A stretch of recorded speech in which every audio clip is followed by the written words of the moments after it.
Well, what do you know? I'm back at it. This is not staying up. It's super heavy. Okay. Wow. Do I got a lot going on? To my left is a pair of fatheads that just came in the mail. And then another, I think it's an 80, came in the mail. And what was the other ones? Two fatheads. Holy cows. It was like, I think there was 5 really cool ribbons that came in. I think 3 are lollipops. And weirdly enough, I put out the word about cascades, and it just seems to be raining cascades. This is actually something that I think is really great, and I'm gonna do this ribbon. You can see inside; it's different than a lot of the other ones. Years ago, when I first started, the earliest microphones that weren't a big brand and they were starting to come from China were called Shiny Box, Apex, and some other obscure kind of companies, and they were selling affordable ribbons.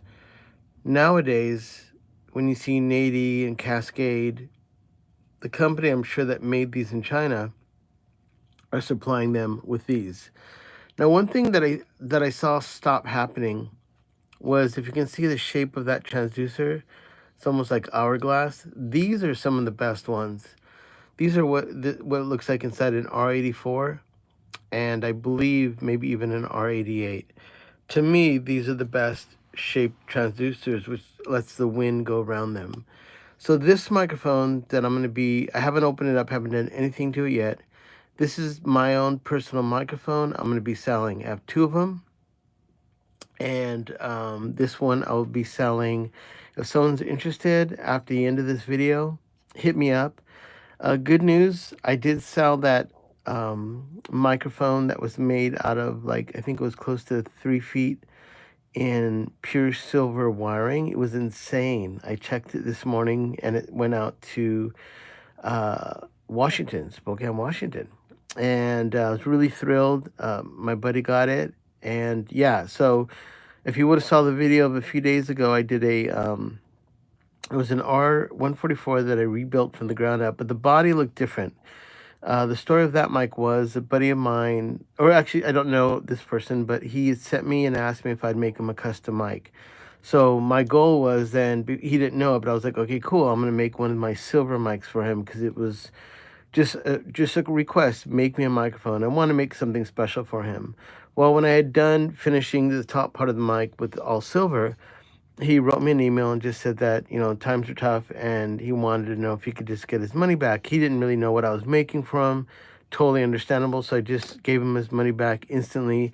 And I had this microphone that was half built silver. So I finished off the whole mic. I made it all silver. So initially the top was probably I think it was about a foot of silver that went around the transducer. And then basically I went in again and filled up the rest of it with silver. And then I can only tell someone if they got it. Man, they're so lucky. That mic sounded so good this morning. Luke B, I got laid off today. Ah, dude, I'm sorry to hear that, man. This mic in particular is really great because, like I said, long time ago, this was the standard. All the early ribbon mics, it only was until the Chinese changed some of the design that was cheaper to make a smaller transducer. This is a massively long ribbon. I'll measure it once I get inside. But what's cool about this one, it comes with one of those big AEA bags. So it's really classy.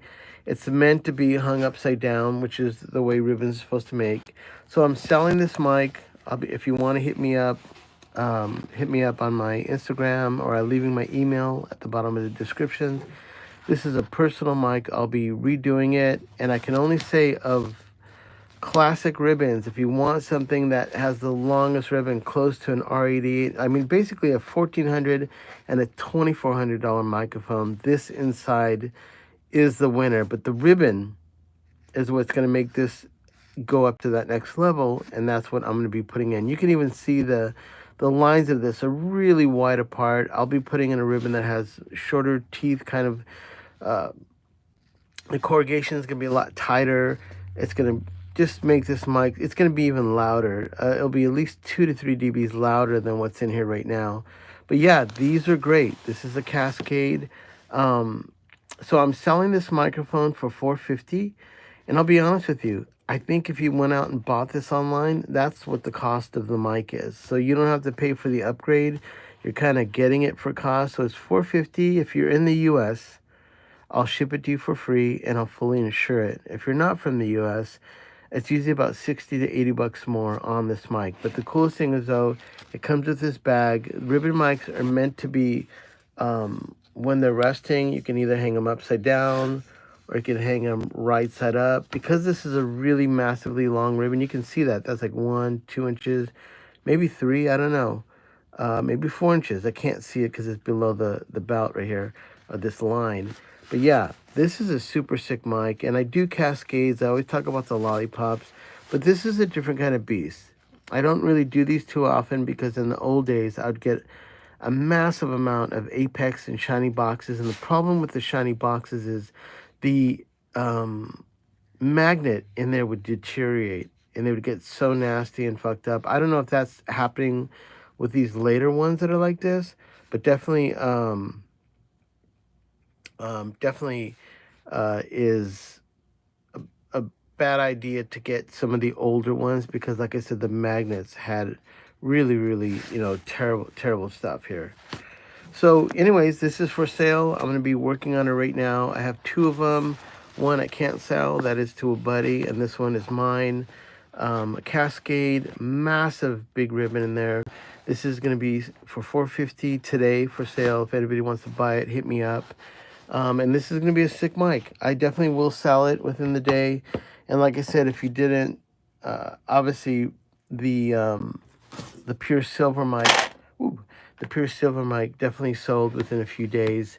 And I'm really happy it went out. That was definitely something really killer. Now here's something I'm going to surprise you with. This is a big deal. After I did the silver mic, I got a lot of replies of a lot of guys that wanted it, but times are tough and some of them couldn't wait and some of them were just like, hey man, and I had to, like, my buddy wanted it and I sold it to him. But I have a new mic that will be ready in the day, all silver. There it is. This is going to be my next probably 2 to 3 feet of silver microphone. This is going to be a super sick hand-built microphone. This one, I'm going to be wiring it up within the day. And this is, once again, pure silver. These sound amazing. That one that my buddy got up in Spokane, Washington, the last silver mic I did, which is, I think, number 5. This will be number 6 of my silver mics. And I will say, you should grab it. This will go fast. But, man, these sound so good. Different transducer than this one. But when you put all the pure silver in it, it gets really great tight low end. The mids and highs are great. And like I said, this morning I did a full test on the other silver one. And it was just so, like it was just a reminder of what a good ribbon mic sounds like. So this is the next one. The Mean Greenie, whatever you want to call it. It's super cool. This is going to be all silver. And I'll give you an update on this. If you are interested in this mic, definitely hit me up now. And I definitely know that as soon as I show it and it's fully built inside from the ground up, all silver wiring, pure silver wiring from the 1970s, about 2 to 3 feet of wiring through the whole microphone. And then I do the Manny ribbon, which is going to be killer. This mic is going to be a real deal. What's up, Paul? Paul's sending a message in here. Paul was nice enough. Actually, regarding Paul. So anyways, yeah, this is coming up. There's another pure silver microphone. Definitely hit me up if you're interested. But for right now, this one's up on the Manny block for sale.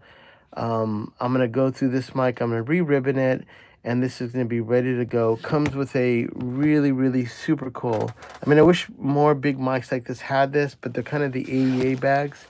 I pretty much think this is a copy of an AEA RD4. I know the transducer inside looks just like that. And once again, I'm selling this mic for $450, free shipping and insurance. I believe the cost of this mic is between 400 and 450 when it was made. I don't know if it's probably discontinued because I think these turn into Pinnacle, and I don't know if they have these or Golden Age. But anyways, whatever the story is, this one is going to be sick. You can see that massive ribbon inside. This is going to be a great mic. And once again, the green Meanies coming up. This is going to be a pure silver microphone inside. It's going to be awesome. Hit me up about that. I'm going to put this to the side. It's not done yet. Don't even look at it yet. So back to, so once again, Paul tuned in. Paul hooked me up with a lot of microphones to do 12 to be exact. And I've just tested most of them today. And I wanted to bring something to his attention and maybe your attention too. Okay. Here it is. This microphone right here, this Superlux, sounded like fucking God. I can only tell you, sounded like fucking God.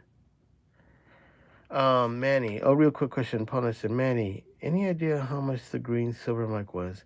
Well, the last one I sold for 500 even.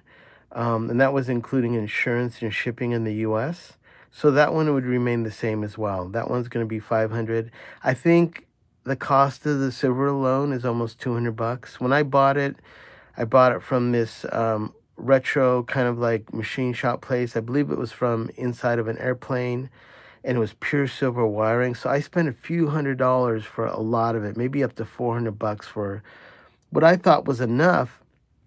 But when I started making my mics out of the silver wiring, I realized I was eating up 2 to 3 feet for every mic. And I just realized that's not going to go far. So I stopped making my mics like that. But that is what the silver, I mean, silver has gone up in price. I could not go out and buy that heavy gauge wire, pure silver anymore. But I do have, let's see, where's it at? Do I have it here? I thought I had it around here. Hold on. Where is my silver wiring? Hold on. Oh, here it is. So this is the last of my wiring. It looks like it's a lot, but it's not a lot. That's about 2 or 3 feet of cabling right there. So I probably have 1 or 2 more mics in me to do. And that's what I decided to kind of get them all done. So it's going to be, one more time. So this is going to be made out of pure silver, probably about 3 or 4 feet of silver wiring all through the inside of this.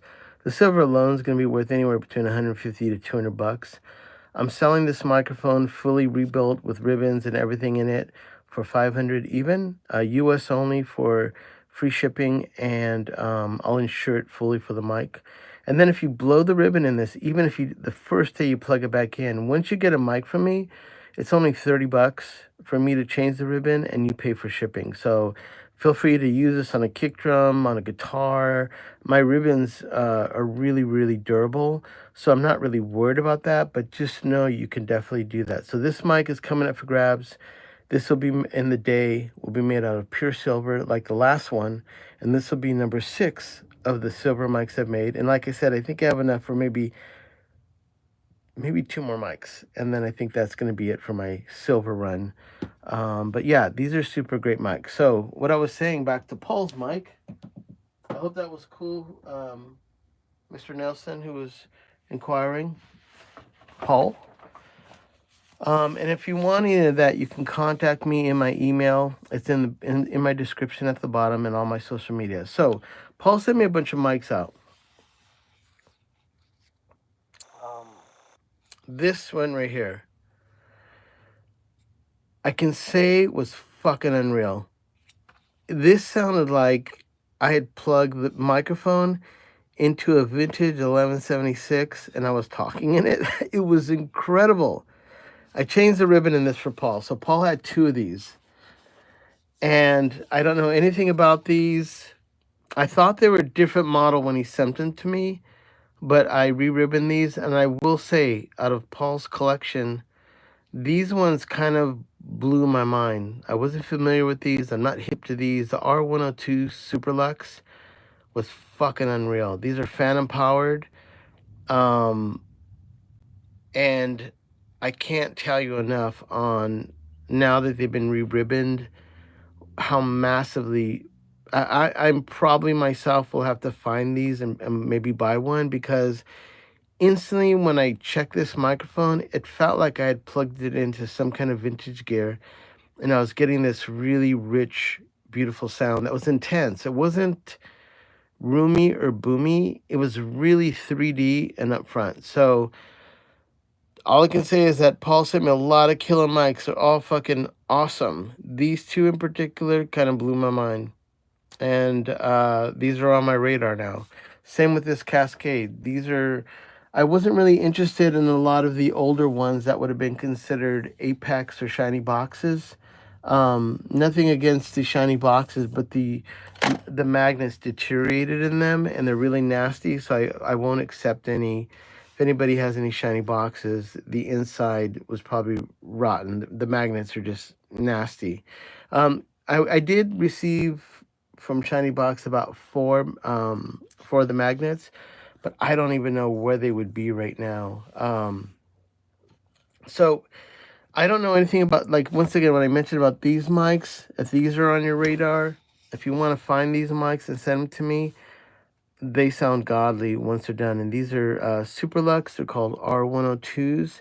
And then, so back to this one. This is the one we have on the table today to work. Now, I've done a bunch of mics that are very similar to this. So the Apexes, the Shiny Boxes, the Nadies, they're all pretty much, I think, from the same company. So I'm hoping when I take this one apart, it will make sense to me. But once again, I've not done these new Cascades. This one's going to be for sale. I'll be selling it. Hit me up. It's $450. If it's in the US, I'll cover the insurance and the cost of the microphone so you don't lose anything. And then if you blow the ribbon in this, it's only $30 for me and you cover shipping. And as long as I know, like we've talked and I did the mic for you, I'll always cover this mic for you. Let's see, the Superlux are about 80. Wow. Holy smokes, that's not a lot of money, man. I can say that those fucking mics smoke. So we're gonna do this mic, and we're gonna take it apart. Now, if I remember right, I'm gonna take off the head basket first. I can't remember in the Apexes. I would have to remove these to get in the head basket.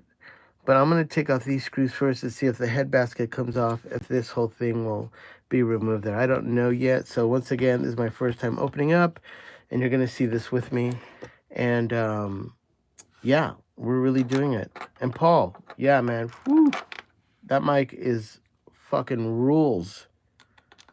Paul had a GEC from the 1940s too. Then he had two RCA 74Bs, which are awesome guitar amps. Steve Albini used to use them. Paul has two of them. And then he had two Reslos. He had two Buyers 260s, different styles. So yeah, Paul definitely did it up. And then he sent me those Superlux, which kind of blew my mind. What is your email? Oh, he retracted it. It's in my description if you're asking about it.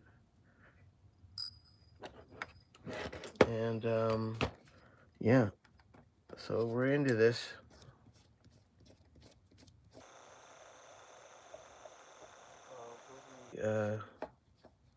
Took all his messages out, so I don't know what happened.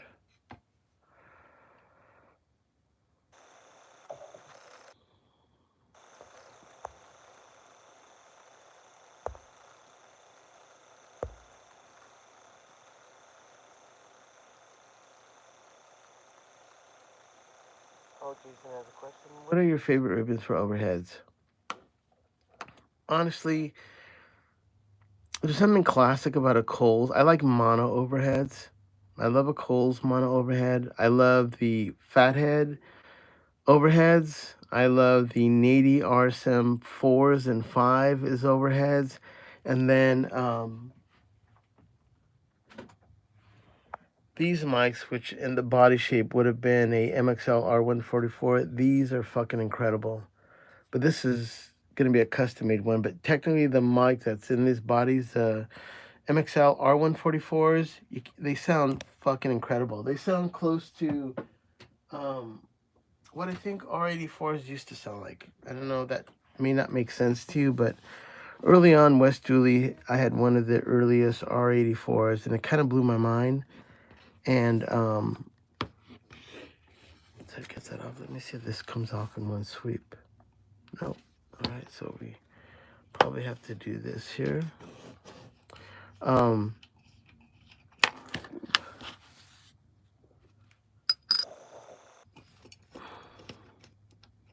That's definitely not gonna come off yet. And this one. Okay.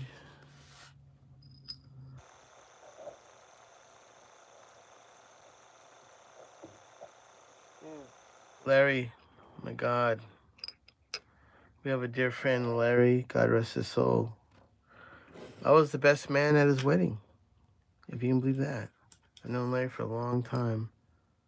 I did know Larry for a long time. He passed away a few years back. Let's just remove this bad boy. Larry was a dear friend. Larry used to work on all my amps. He was Rick Nielsen from Cheap Tricks guy. Let me see if I get a ratchet for that. Hold on.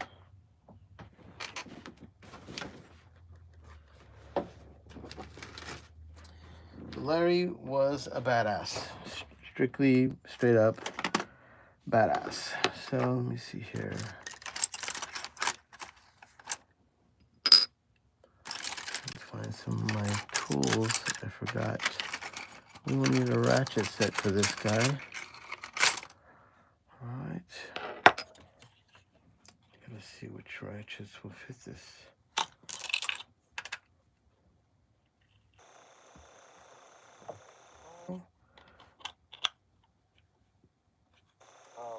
Yeah, Larry was a wonderful cat, and he had passed away doing what he loved.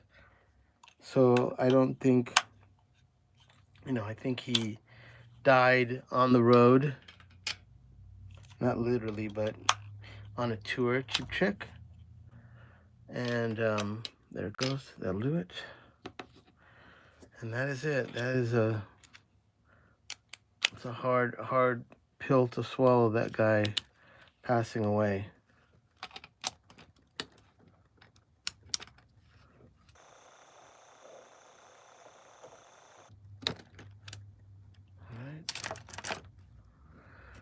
If I remember right, there'll be more ratchet sets going on in this bad boy.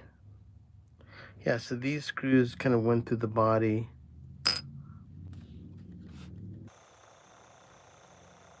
And there's a little washer with them. I don't want to lose that washer. Did I get it? I got it. Okay. Container of to-dos. Well, good to meet you, Jay. And thanks for bringing up about Larry. It's always good to remember people of the past. And, it's hard. Life is short. And even as we all move on in our lives, it's good to know that there were some good people out there, and Larry was one of them. All right. So in the old days, one of the biggest things that they would have that would be wrong with these microphones when they had them is that inside there was a silk, like kind of, you can almost imagine a cape in some ways, that covered the whole transducer. Now, people used to think that was bad, but old RCAs all have that. It's like a silk kind of net that goes over the whole thing. And they used to have a grill that sat in the front that had a bunch of holes for low end. So I don't see any of that here. I know. Oh, thank you, brother.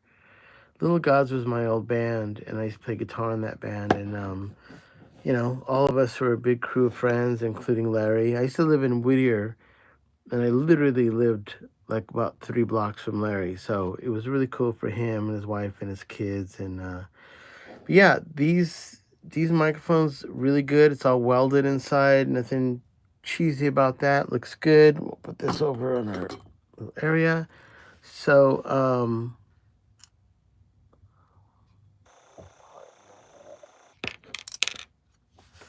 believe these are probably on the inside of the little screw that I put in there. So yeah. So these, when I put this back together, these screws are these little square screws are gonna be right there. And I think these are like little spacers. I don't think there's any threads through them. They're just spacers to keep this for the wall. Now, if it was me, I would probably made them out of rubber, but we got these. I'm gonna put these in a little safe haven area. But yep. Okay, so this is not the way we're gonna work on it. I mean, the mic looks pretty heavy duty. No complaints on how it's made or the way it looks. It looks killer. But yeah, it's been a long time since I've done these. I just want to make sure that when I take this apart, like holes, there isn't something very weird about the other side. So one thing I will say, first let me get my glasses on, hold on. Hold it now.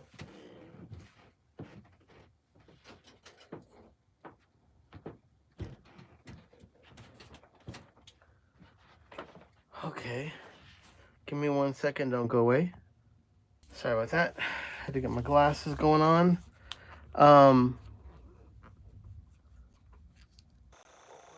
Name of your band? I'm from Whittier. My band was called Little Gods, but this is like the mid 90s, if you're that old. I used to live on, there's these little bungalows that are above the courthouse on Painter, and they're across street from this old little liquor store. Larry used to live below that, and I lived in those little bungalows for a lot of years. It was about 1994, 95 maybe. So the reason I'm checking out the back side of this mic is I just want to see what's going on here. Obviously, in this design, I will say it's cool. The positive is being connected right here. That's connecting to this bracket, which is isolated because it's plastic. And this bracket is going to be ground. Now you can't see it, but there's a ground wire that's running all along, engulfing this mic, which is cool. Once again, I mean, I'm pretty positive this is just, it's an R84, but a Chinese version of that mic. Let's see how big the magnet is. I mean, the ribbon. I'm gonna guess maybe 4 inches or 3.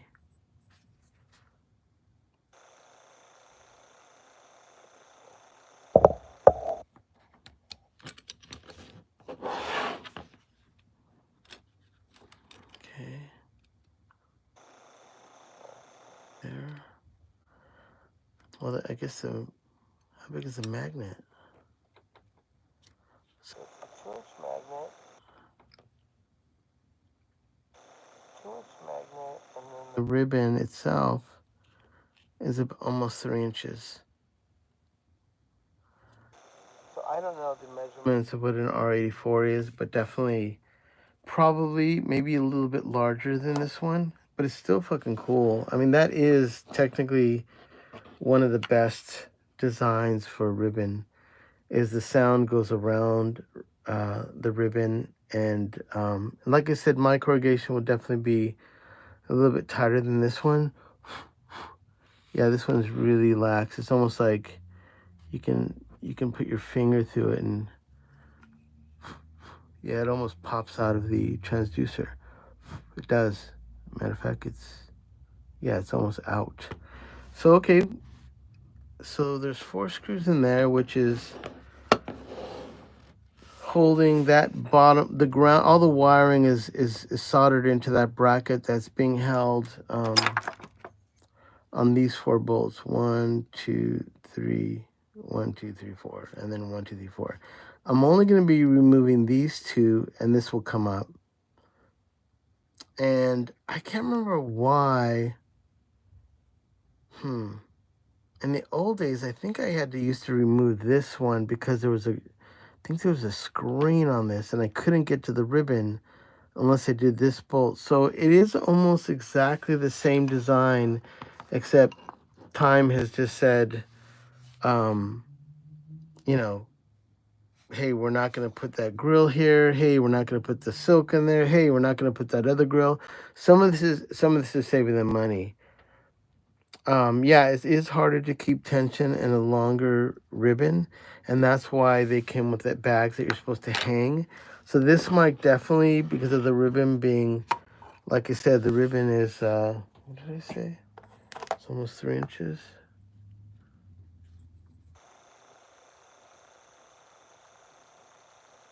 Yeah, so the ribbon's 3 inches, the magnet's 2 inches. But yeah, definitely you have to you know, 1 second.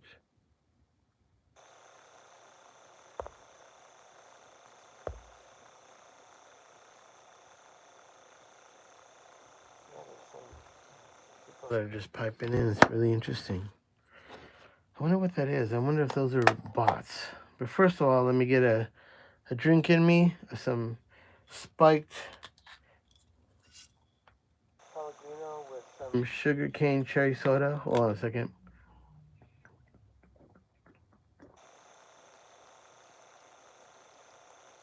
Not to be gross, I'm thirsty. Thank you all for tuning in, all 3 of you. But we got business to do. This mic I will be selling. It'll be $450 for the U.S. Free shipping, insurance, everything. If you're outside the U.S., probably add 60 to 80 bucks, and I can probably get it to most countries fairly.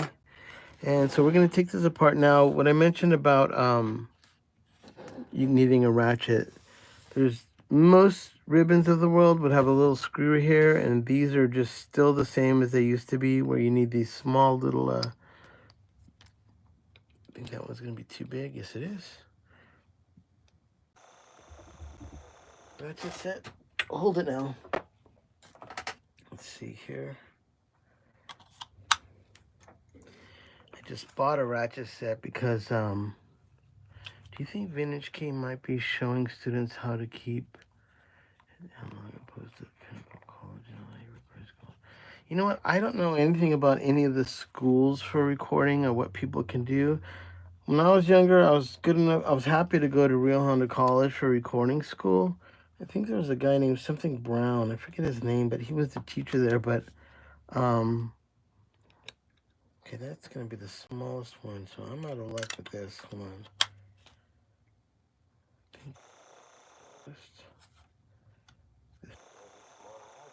Small ratchet sets, and of course I get into this one. I have them laying. I haven't done these in a long time, but give me a second. Bear with me.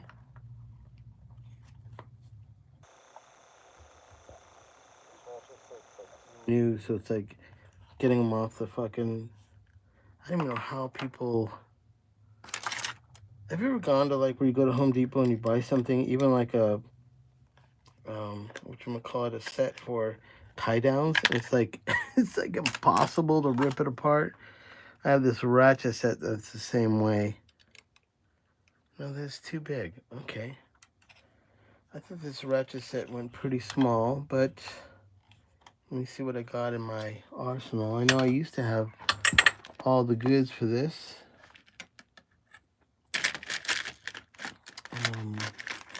Where did all my little happy ratchet sets go?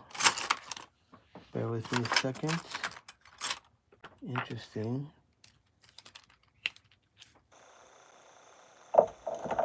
Ooh, hold on.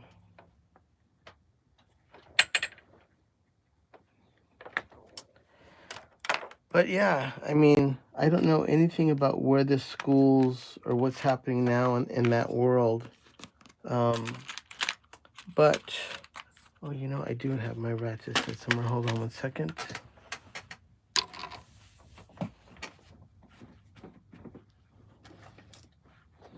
Pretty much right in front of me, off to the side, hidden by my bottle of Pellegrino. Alrighty. This makes me happy. For 1 quick second, I was like gonna panic. I've set this up and I've, you know, I'm not gonna have the right little ratchet set for this. All right, so let's just see. How low can you go? This one's going to be too small. We got to get smaller. But let's try it out. I think it's going to be too big. It is.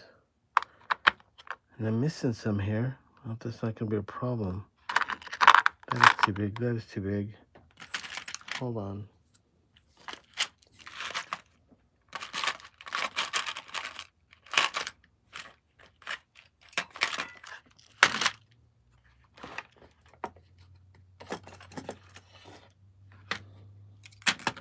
Yeah, you know, I've kind of tripped out on the YouTube stuff. There's some people that pipe in that it's just really interesting. Like, I don't know what they're doing. I don't know why they... I mean, one guy's like, I love the troll, I'm unhappy. Okay. I just delete him. So I don't know. I don't know what those guys are wanting. So, you know, I worked on these all the time, and I have sets of them, and I don't know why these have gotten in this super micro small, which makes me think that the ones that are missing are the ones that I always use, which would have been somewhere in my pile of tools here. Hold on a second.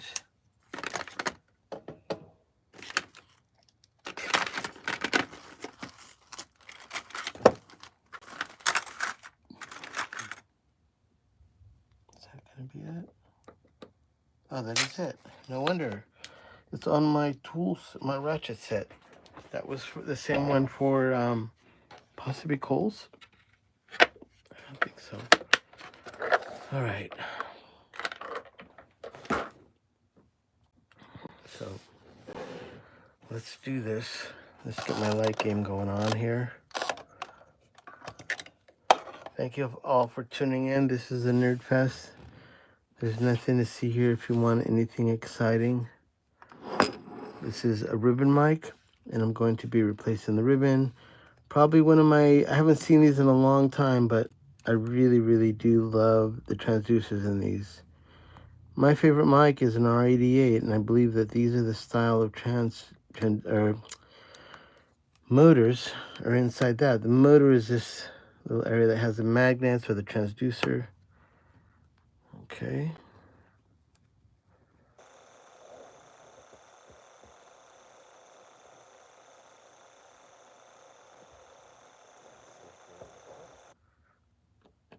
One thing I do like about this design is that when you are replacing the ribbon and you have to get the magnet in there, and you have these blocks that are like, that go down on these two screws, there's something so enjoyable about it. I always think like, fuck man, I love that design. I debate on my mic that I'm making, I thought about that, about having this kind of design, but I didn't. But somewhere in my world, I may just do that. I'll worry about that when we get the other one out. I think they'll just fall off when I flip it over. Yeah, really interesting. I kind of like that. I mean, it's my biggest issue when changing ribbons is that like the MXLs, that plate's free floating. So you just have to line it up to put it on and screw it on. It's a little bit of a bitch. But when you have this kind of little bar come up, it's just really cool to just, if it comes off, this is gonna be cool. Actually, I'm grabbing another one. What I got in here is a little bit better. More heavy duty.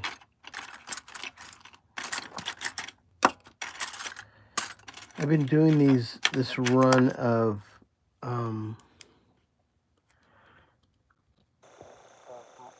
mics, and in doing so, I've compiled all my tools onto my table, which usually that's not the way I'm working. Come up. Yeah. So that's cool. I love that. That just kind of drops on it, and you don't have to fucking worry about it. But getting the screws on are gonna be a little bit of a bitch when that happens. But we'll come on, Just come up. Don't give me a hard time. I got people watching me. Some people are in Guam.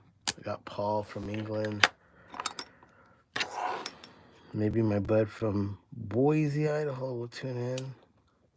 My friend Lando from Honolulu. All right, that's giving me a little problem. See if you can. That'll do it. And brought the everything off. Okay. So that is the ribbon that you just saw in the microphone.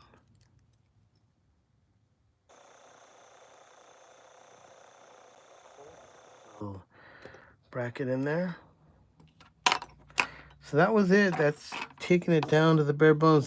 So when I would get, if you ever get an old Apex or Shiny box, the magnets right here are just what get rotten. And it only can explain it as the neodymium or the core of it, and then they coat it with some kind of paint or metal paint or something, and that would rust and erode. And those early ones, these are just ruined. And it comes off in a way that ruins it. So if you ever see an Apex or Shiny box and it's for a few $100, ask them to undo the top grill so you can look inside. And when that's ruined, you can't even see the ribbon in there. The paint kind of explodes and engulfs the ribbon. So let's just see this ribbon, speaking of that. So yeah, this looks like good ribbon. You can tell how fast you can take the corrugation off. Yeah, this is a good ribbon. Well, I mean, not good, but feels like it's decent, the quality. And so yeah, this is a ribbon. So if you're destroying a ribbon, it's pretty much like air. I mean, I feel I don't feel anything on my fingers, so just like touching my fingers together. But I know now I start to feel like at least there's a rock there, a rock of foil. Come on, motherfucker.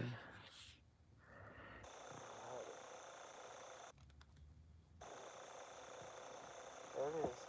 So that whole ribbon is right there, that little speck that it just rolled up. So that tells you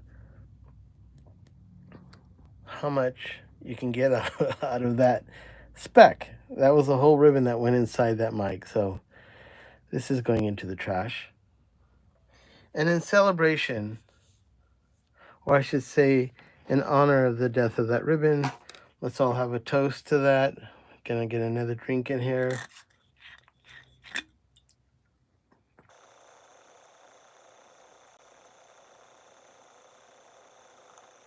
In Los Angeles, it was warm today. Where I live, it was about 90, 95, but I think in some parts of the world, it would be a lot harder than that. So, let me get my chair game on right here. I feel like I'm gonna hit the camera. I'm in my studio, so I've got carpet that isn't the most desirable for moving around, but this is what we got. Okie dokie, so and this is what I did today. Today I've been using 99% alcohol. I know that sounds like a winner, but I decided to go and get some 91%. When I do coals, which are fucking difficult, having the alcohol dry up faster for me is better because you don't have a lot of time to work on it, and I'd rather have it dry faster. But when I came to working on mics like this, having it dry up faster limits the time I have to move it around and adjust it. So I think the 91%, which is obviously probably cut with water or something, gives me a little bit more time before it dries. And I found that for me, that is way better. So I went out to CBS today and I got 91%. I'll save the 99% for probably Coles. Maybe Bayer mics, Bayer 160s. I got to do a 260, and I think I'm going to use it for that. That works out way better for me. So let's get this going on here. I love it. Hello, old friend. You are missed. Okay. So I'm going to clean up the everything around this. And like I said, I don't know necessarily the era of this microphone, except I think Cascade is called Pinnacle now. And obviously there's no electronics in there, so this is not a phantom powered one, which is up to Paul's having the Superlux. I'm not really a fan of phantom powered ribbons. There's a little bit of a sound that comes with them I kind of don't like. But then again, I don't know. I'm just a weirdo. Maybe that's a good sound for some people. Okay, so I don't know if that's dust, but we're going to clean it up with something. Okay, so let's clean up the magnet, make sure that's okay. Just alcohol. Let's clean up the plate. That's where I'm going to be putting the schnizzle manizzle right there. Then the other side.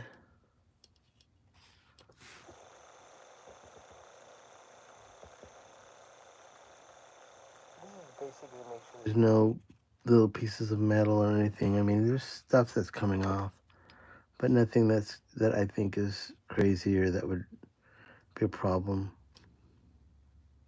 These magnets, even though they're thin, they're pretty strong. I'll find out right now when I have to measure the gap.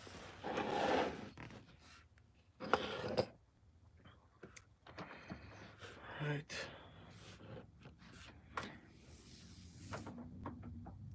You know, and speaking of, Paul asked a question about if I tried the warm 44s. I haven't.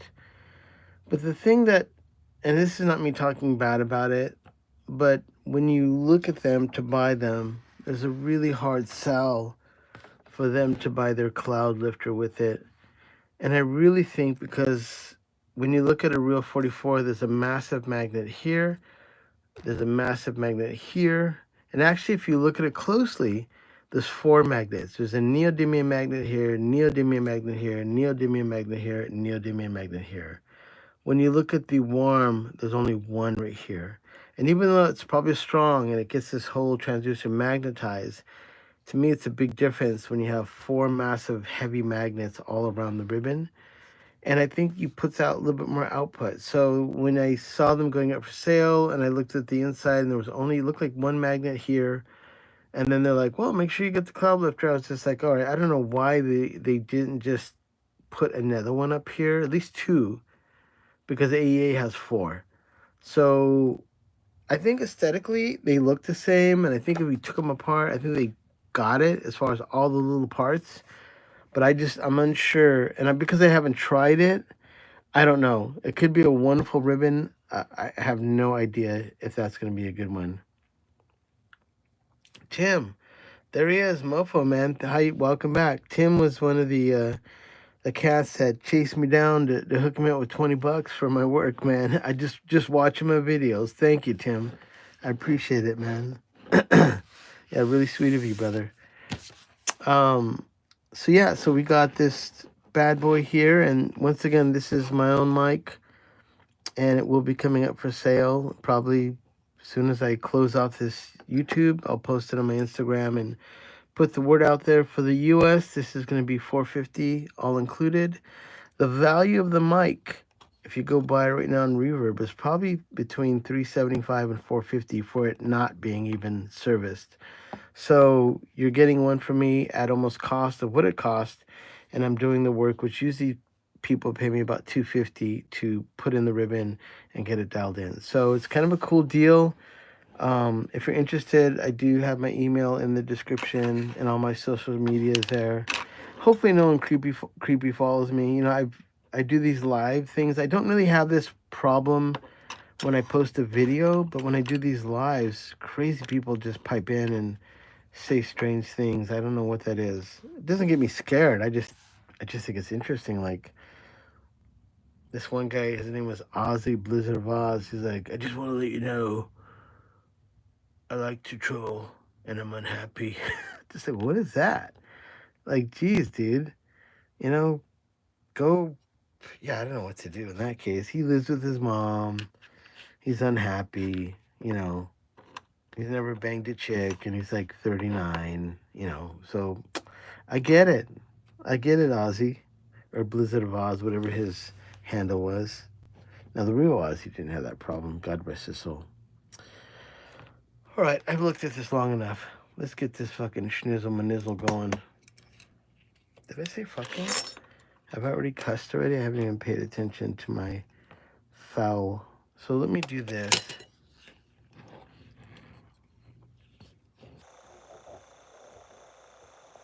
It'll really work. So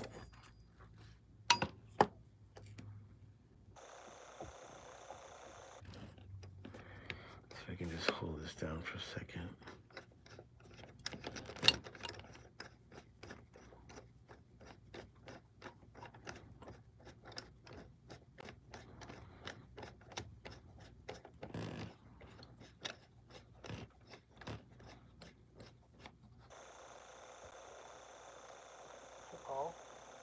You're asking all the right questions. I mentioned here a few times that in 2011 to 2013 I left the United States and I went to China.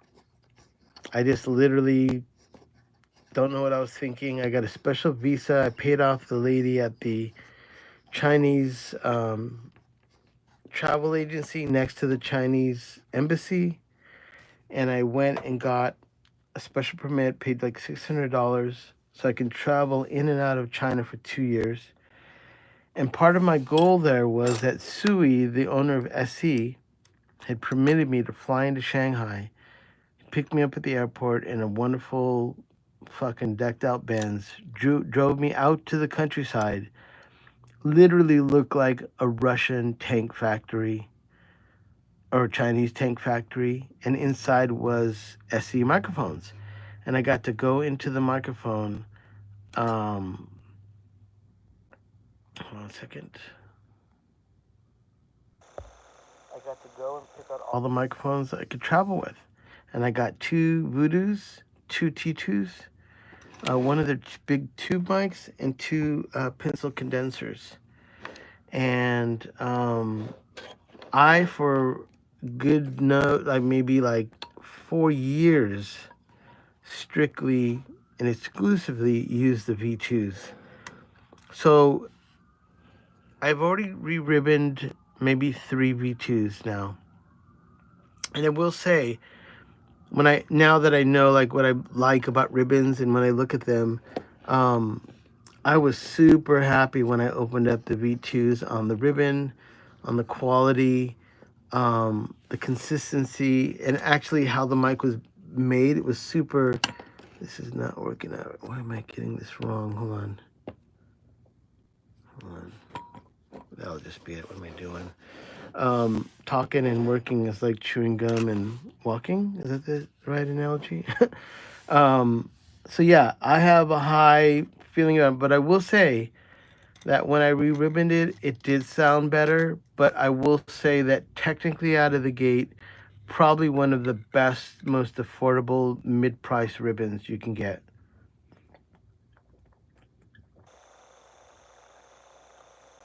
Like corrugations.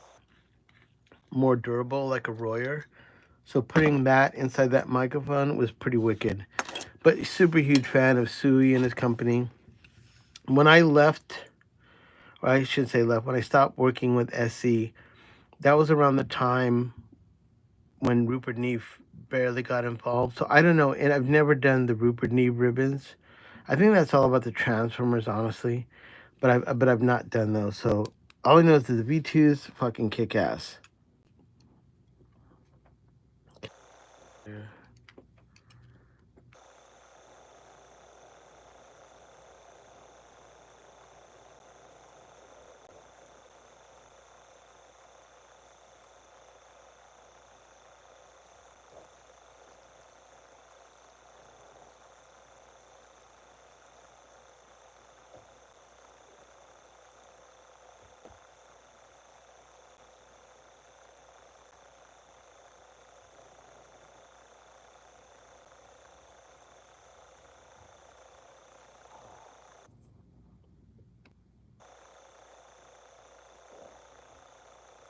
also about 480 here, and it's 5 here.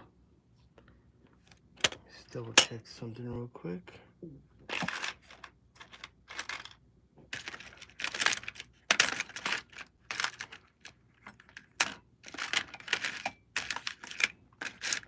I hope that answered your question, Paul.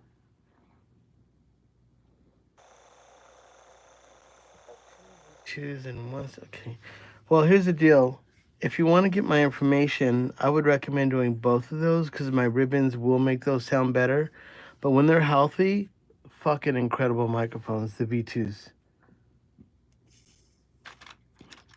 And if I do one, it's going to be slightly louder because my ribbon will be the gap and everything. So I can recommend both of those. But if you only have enough for one, I would just get one. But yeah, if you can do two, fuck yeah. And those are super great candidates because I really like those mics. And I think because I used them for a good 4 to 5 years, you know, they're really good. 4.2.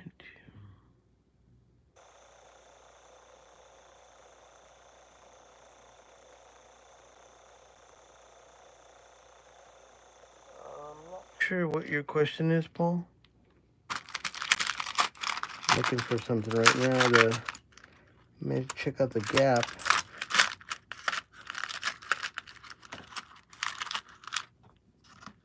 I want to see something here. Whoa.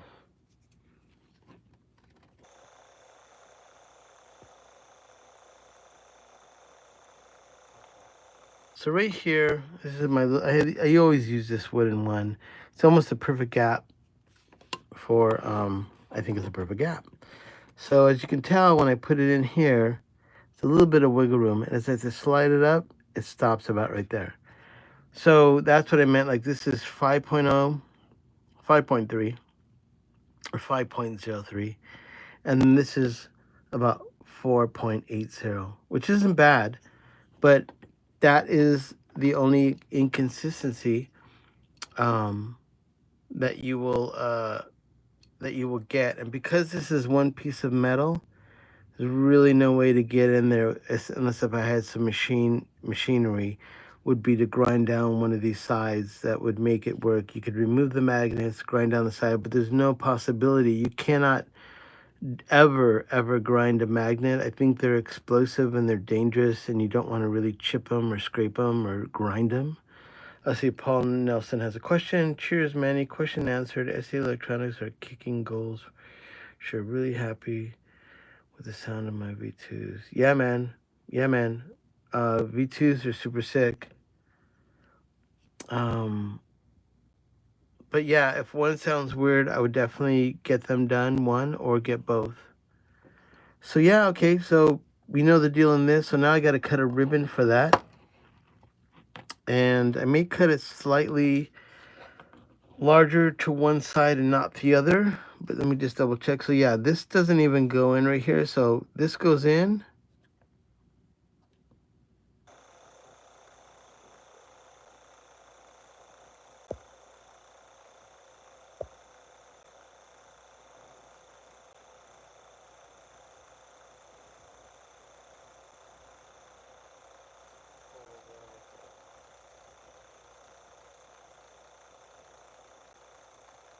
So this one kind of goes through at least right here.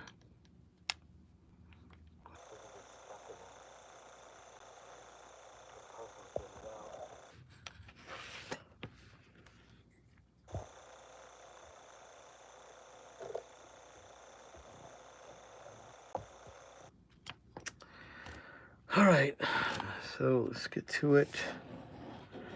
Back to do it. Where is my corrugator? Let's put this to the side for a second. Once again, I like these mics. I'm a fan of the Cascades. I do like them. I'm also a fan of the Pellegrinos. If you want to help me out, below the description, there's a thanks icon. You can buy me a cup of coffee or a Pellegrino. I'll admit it. I'm a fucking whore for those. Ooh. Holy cows. That is great. All right. What are we doing? Okay, let's get the area prepared. Let's get the corrugating machine over here. We do not need this.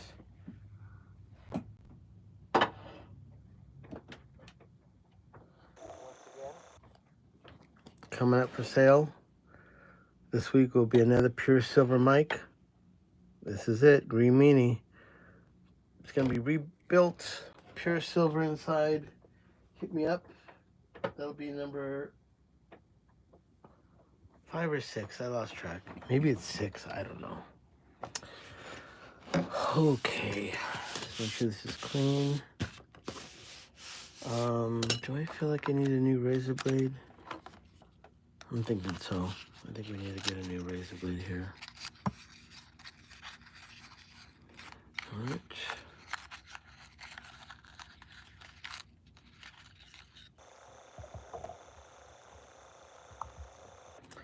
So I need to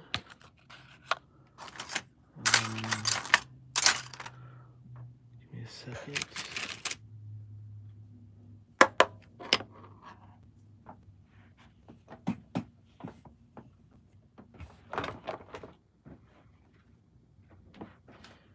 Whenever I'm done using my razor blade, I have like one in here that's the one I use all the time. It doesn't have an X on it. And all the other ones have some kind of marking, so I just gotta mark this as no. This marker's drying out. No. No. Alright. That marker's in the trash. Useless. I'm fucked up.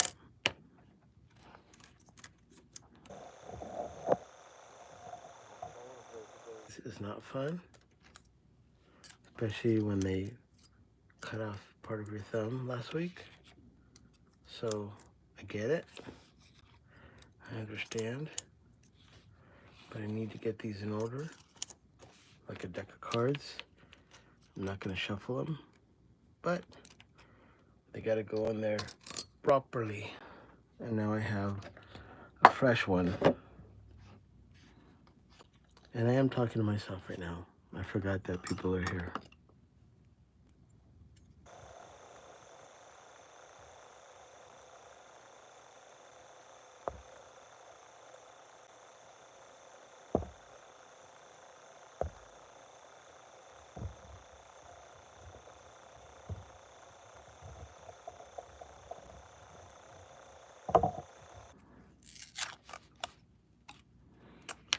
Okie dokie.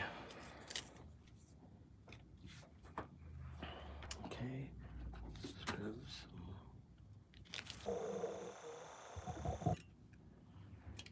So 40.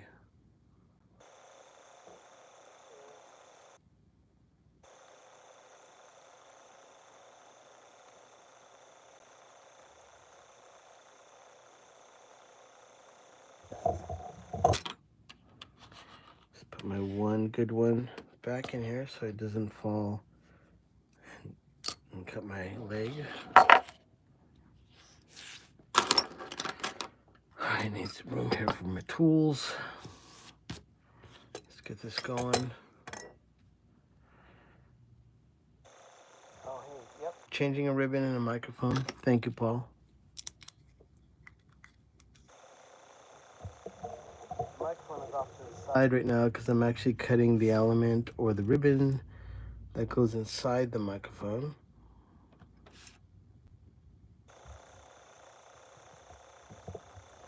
Some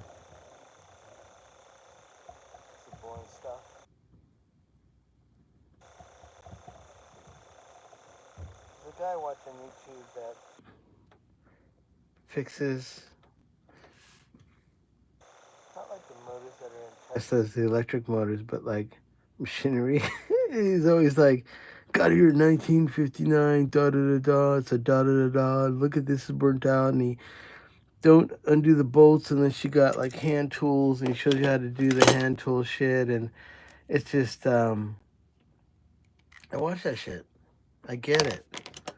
I'm like, why am I watching this? I'm not ordering any kind of fucking generator that came out of a factory that needs to put out like 15,000 watts or volts and it burnt out. And I want to know how you change it and how does he count all the copper spindles to it just, oh my God. But that has something to do with why when I do this, you know, what am I doing? What am I really doing? Well, I'm trying to make a mic happen, and I've acquired some skills that I've been really lucky as a music producer to be able to offer great quality ribbon mics to my friends that can't afford to spend $1,400 to $1,800 for one ribbon mic. So these offerings of $500, $450, $350, this is just helping you get into the market of not paying $1,400, but you get to enjoy what it's like to have a great ribbon. When you talk about the Beatles drums, Jack White's guitars, you know, all that stuff, Steve Albini, the guy who showed me how to record, all ribbon mics are wonderful for computer systems and analog. So I'm gonna get my action on for this cutting this. I need to get my light game on. Hold on. All right. So weird when I do this. I have to have like everything has to be in order for me to function to cut this. Like already the angle of that kind of was tripping me out. I was just like, why does it feel weird? Well, one, with the phone here, I can't really see the angle that I'm cutting. So it's important.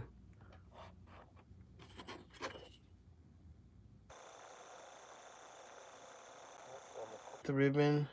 These ribbons I had already prepared were about 5 inches. So even though that ribbon is 3 inches inside, the little 2 inches or the 1 inch on each side will give me a little bit of room to wiggle. So I can be able to adjust it, set it in. Once again, I don't like that either. God, hold on. I got my razor blade cutting game is strange right now. I don't know why I'm like tripping. I don't want to fuck this up. Ribbon is expensive. It's about $100 for a big old sheet of this stuff, and it's like, you don't want to blow it. All right, let's do it. I got it. Since it's a new blade, I started to cut down push down really hard. You don't need to. Just fucking cutting this shit. It feels good. Thank you, ribbon gods. So then, let's take a little nick out of the top here. All right, put this to the side. Don't ruin your ribbons to be. Hold on, put that back to its little happy area where no one can knock it over. All right, we're gonna corrugate this. Give me a second to remove my razor blade and remove the protective thing, which this is the part that I hate. Because now that I've cut the ribbon, I don't want to ruin the ribbon before I install it. I already forgot I need my razor blade to cut the bottom of the tape off. Hold on.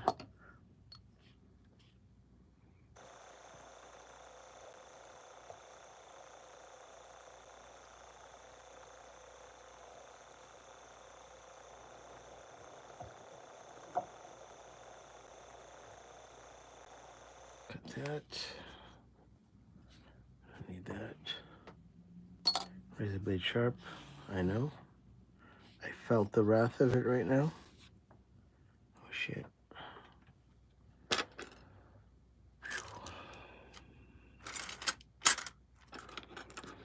It's been a long day, I gotta say. Where's my, got a lot going on.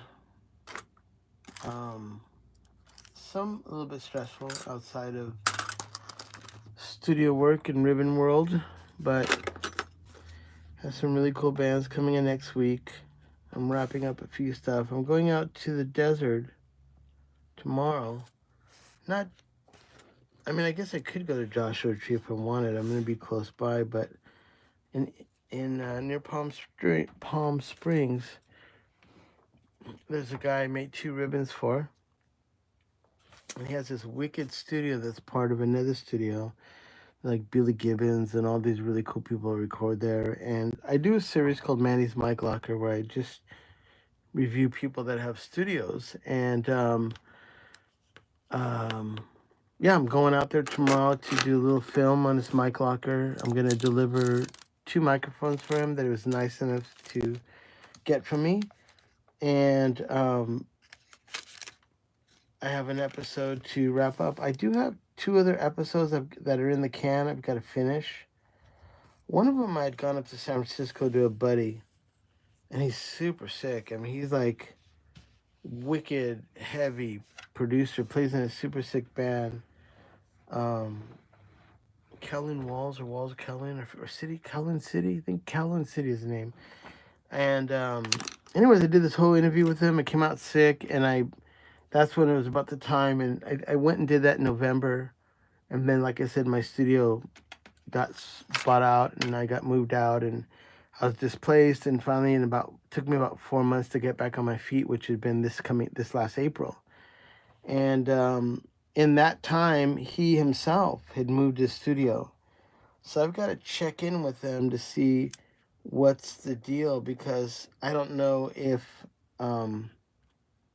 he wants me to do a mic locker and it's on an older studio, and how does he feel about that? So I'm going to ask him if he wants me to profile his new studio, which you don't have to twist my arm. I love going up to Fisherman's Wharf and getting clam chowder on, and the San Francisco Bay and looking at Alcatraz. But I may go up there again to see if he would let me film it again. So, because I mean, I care. I want him to be happy with it. And if I do an old interview and it's his old studio, considering the way times are today, I think it's best to put your best foot forward. And he probably would want his new studio to be, promoted.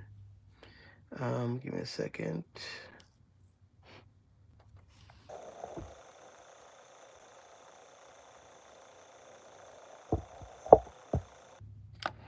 Now we're going to corrugate the ribbon, and this is what gives it its sound. If you put a flat ribbon in a mic, it doesn't really do anything. It sounds terrible. But if you corrugate it, it has everything to do with how good it sounds, I believe. When it comes to ribbon mics, not any other microphones.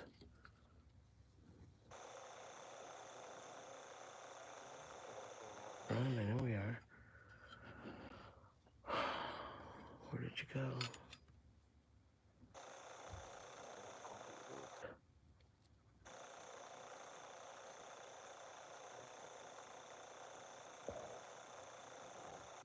It's always tricky. It's never easy. I don't want that to test the side because it gets kind of weird. Come on.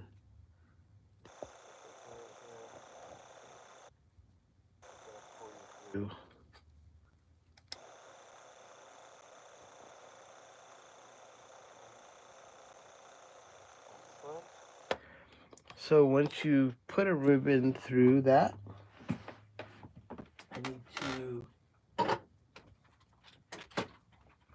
stretch it out. I believe that's the biggest issue with these microphones that come from China. I think in theory, I don't know, that they don't stretch out the ribbons. If you look at videos of AEA and Royer, they're constantly blowing and stretching them out because that's the ribbon department. They want to make sure when they load them in a mic, a ribbon is kind of like an accordion. If you corrugate it, which you just saw me do, and if I put this ribbon inside of mic as is, the first time wind hits it, it will expand and it won't go back to its original shape. By blowing it and stretching on it, when you blow it, it comes back to its shape. And I think that's a big secret on why a lot of those ribbons that are just made in factories and they're just assembly line and they're either a machine. I think CAD has a machine that laser cuts ribbons and puts them in so they're fucking probably perfect. But I don't know, and they tune them. I don't know too much more about anything of that than that's cool. but there's something when you do it by hand that you get to feel it, see it, and do it. And I get really happy. So it's mandatory. You got to do this. In the old days, I would worry about ripping the ribbon in half, and I did do it a few times. Hopefully it won't happen today because I just bragged about it. Oh, shit. See what I mean? I talk some shizzle manizzle and I fucking...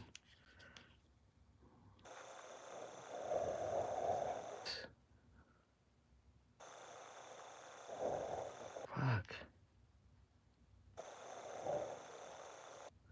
So I'm going to stretch it out little by little. I can feel it. It's not fully stretched, just getting it good enough. So that made a big difference. Totally made a big difference.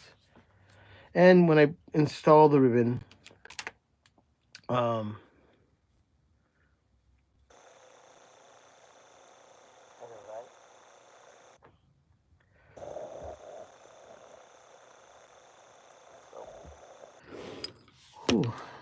what am I doing? That's why I'm doing a ribbon mic. Let's get it in there.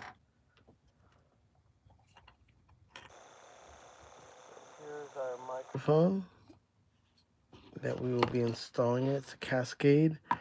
This mic is up for sale, and it's going to be $450 US, free shipping, insured for the $450. And this microphone's original price is about the same as that when they were made, or wherever you go look for them. They'll be between $350 and $450. These are large, beautiful sounding ribbons. And the coolest thing is, though, if you were to buy one of these and then send them to me, I'm usually charging $250 for me to redo everything in it or change the ribbon and just do what I do. So this one, you kind of almost get it for the price of the mic, and you get my ribbon. It's already done. Well, it will be done after this video. And then, of course, I have to test it. And if I don't like it, I'll redo it again. So let's get it ready. I'm going to insert it back in here. Kind of use this as an anchor. That's what I remembered about how I did it last time. I was like, what am I... You just put it back in there, and you could just, you get it to just kind of sit right. All right, here we go.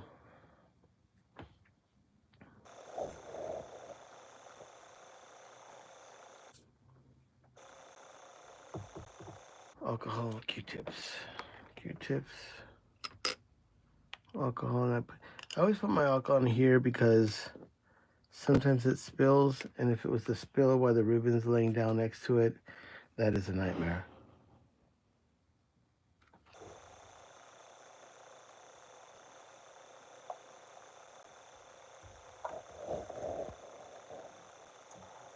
Put alcohol. Actually, I need to do this again. I'm going to level this up. When I put the alcohol on these, I kind of want it to drip away that way, not towards the magnets. If you get the alcohol on the magnets, when you go to lay the ribbon in the middle, it's a little bit of a bitch, or a son of a bitch. Obviously, this video isn't made for kids because I say fuck a lot. I like that. I don't want kids in here. I'm a dad. My son is 30 and has a child already, a beautiful, beautiful baby, and I'm a grandpa. I can't even believe that shit.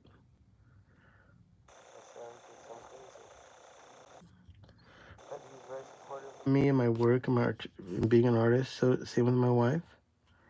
All right, so let's see. I'm gonna move this in a better position for me. I feel like I'm, see, does that feel good? Hold on, unplug the phone. That's what was bothering me. I had it on a cable, so I gotta get this right so I can lay it in. Does that feel good? That feels better, okay. Something's off. It trips me out. I don't like it.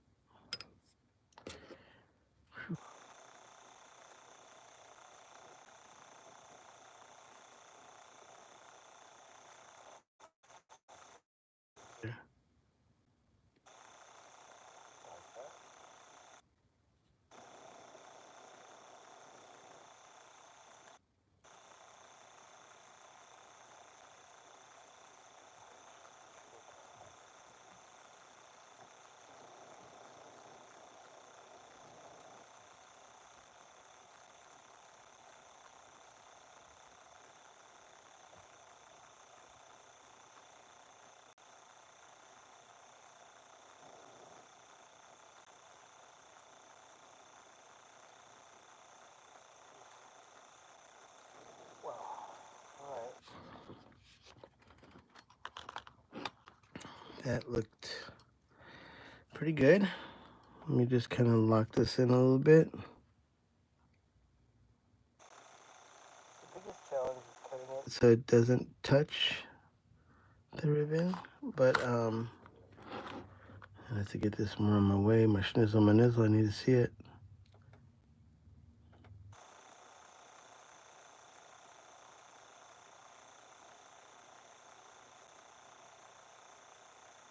Get it in the middle.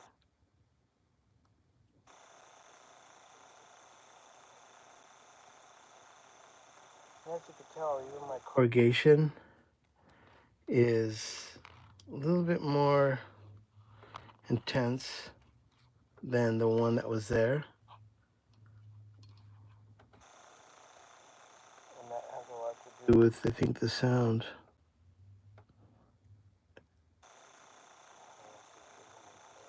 Stick it right there, fuck you.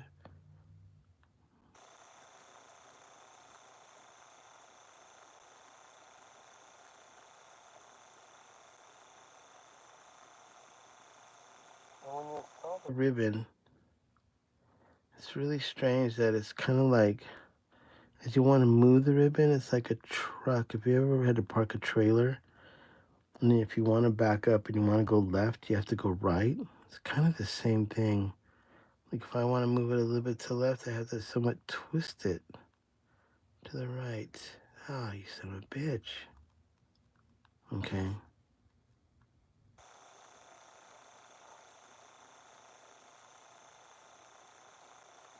I gotta put it up to the light. I know, right? I gotta see if it's in the middle.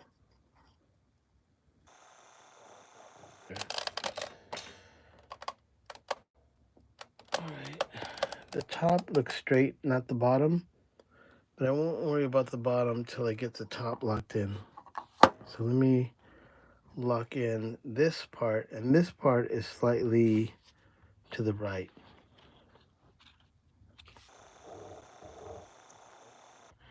But that looks beautiful. That looks exactly what I would want it to look like. That's a nice ribbon in there, high quality, durable, and this is a long ribbon. So when I tension it, I just have to be a little bit more careful. I blow on it and make sure that it goes back to its proper tension. And then when you store these, they should be stored straight up or hanging so the ribbon doesn't sag. And because my corrugation is pretty good, it will last a while. But in a lot of older vintage mics that have more of a wavy corrugation like that one, they will start to sag. And you can see the ground wires coming around, which is super cool. I love that. Okay, now here comes the stressful part. Don't drop any bolts and screws on the ribbon, except this will have to be dropped on the ribbon.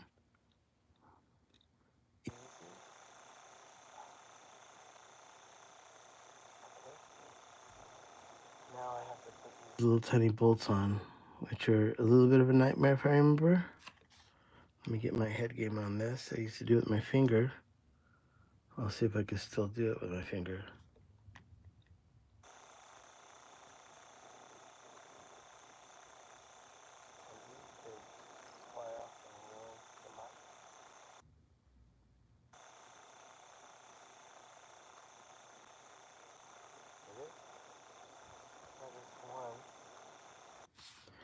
Let's do the other one.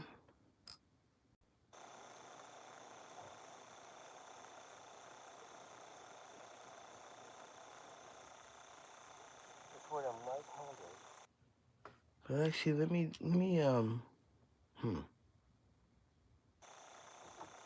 just lock that one in a little bit more.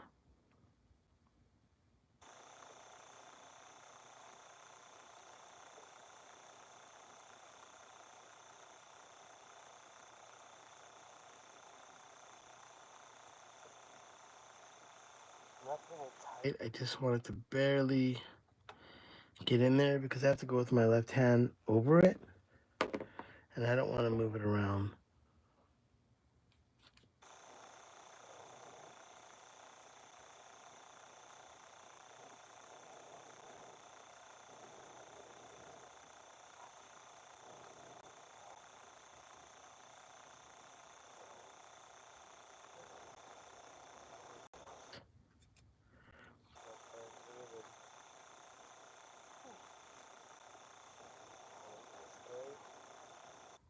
that is, as he mentioned, game over.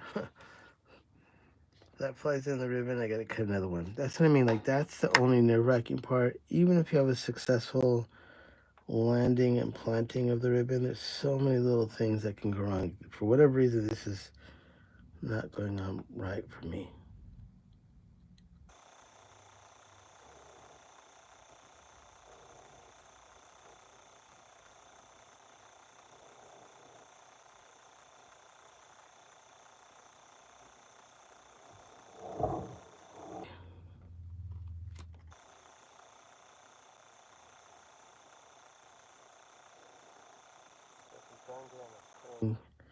A ribbon inside a ribbon microphone, which is a thin piece of foil that vibrates between two magnets, turns electricity into sound into that transformer, and then famous people like Frank Sinatra sang into ribbon mics. The Beatles' drums were ribbon mics. Jack White pretty much almost exclusively sings into Coles and amps. And if you watch some of my previous videos, I do Coles as well, and they're a nightmare to do, but I love them. I love working on them. It's weird to say that. They give me a heart attack, but I love them. So I'm tightening this one. I'm kind of going for it.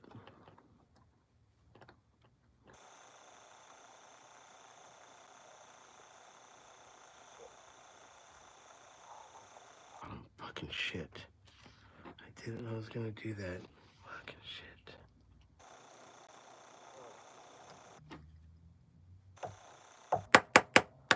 All right, well, this is interesting.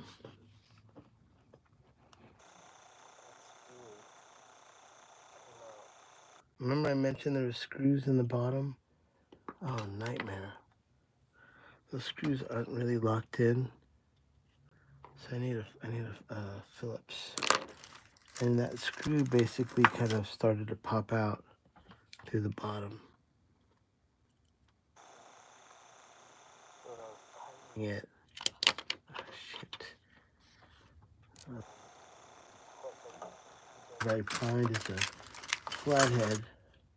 Oh my god, third flathead. What is going on here? I got a screw hanging out. Oh my god. I mean, oh, that's frustrating.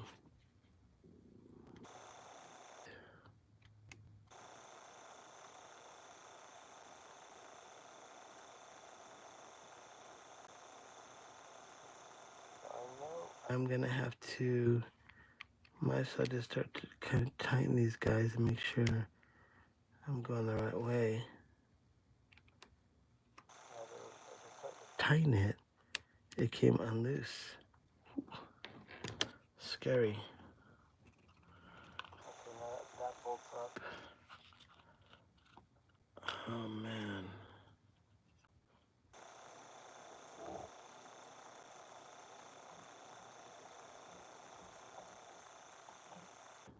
So now let's put that screw back on.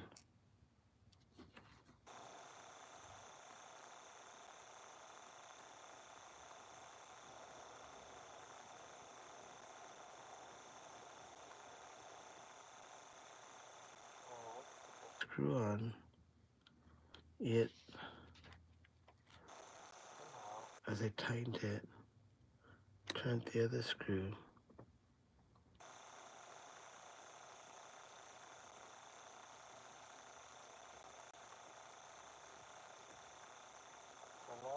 Is I'm going to double down on this and I'm going to tighten them from both sides just to make sure that as I tighten the top part, the bottom doesn't come undone, because then the ribbon will become loose and I don't want that. I'm running out of room here. Hold on.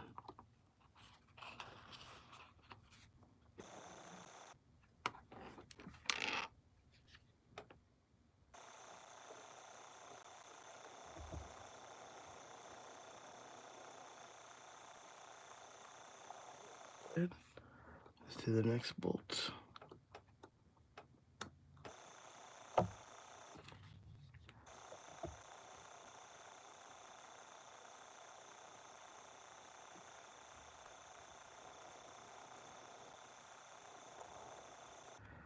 Very good on both sides. Now I know that to anticipate that on the other side. Just don't tighten them down because they undo the opposite direction of the screws below it.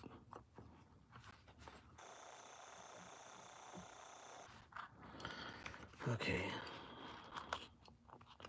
Running into a little bit of a... There it goes. Okay, so I'm not sure yet on this ribbon. I think I have to move it on that side.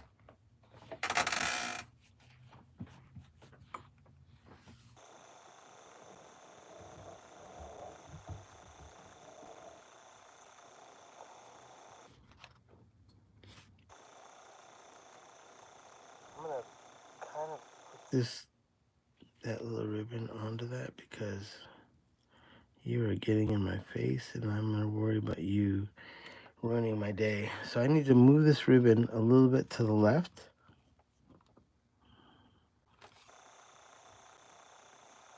I'm tilting it down so the alcohol doesn't run down the other direction.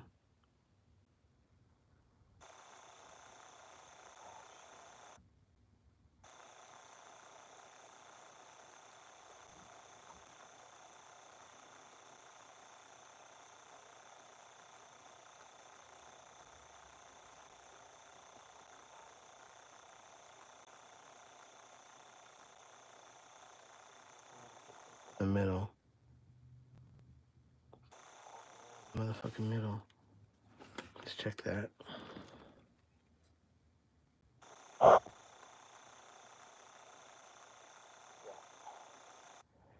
Perfect.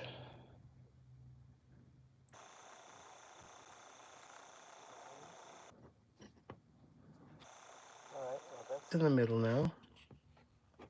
I think I can lower the game as I bump it. Okay, let's see if we can get that second part on. Whew. I'm feeling it a little bit.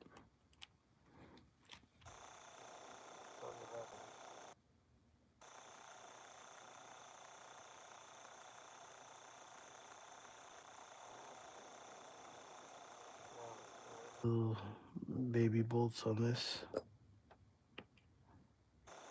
sounds weird. There's some kind of like when I don't talk. I don't know if it's compression or something on YouTube. It kind of sounds like I'm underwater. I apologize. When I started doing these live things, I didn't think I'd be doing them. Oh, nizzle my nizzle. Hold on. Good. Be doing them live almost every day. And I didn't know I'd meet people like Paul, who would send me a pretty significant mic collection to do. You are appreciated, Paul. Not take it for granted.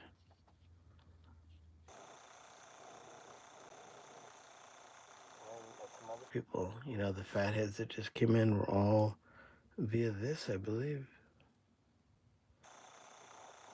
Good job right now.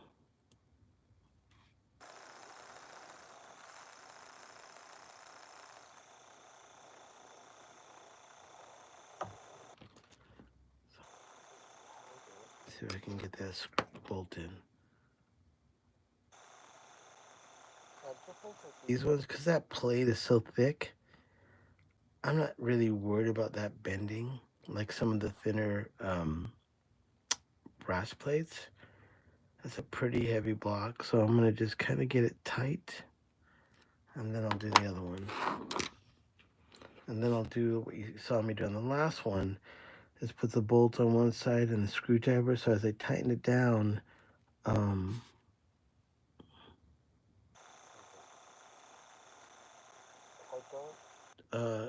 shit. If I don't tighten both sides, oh yeah, man, thank you, brother.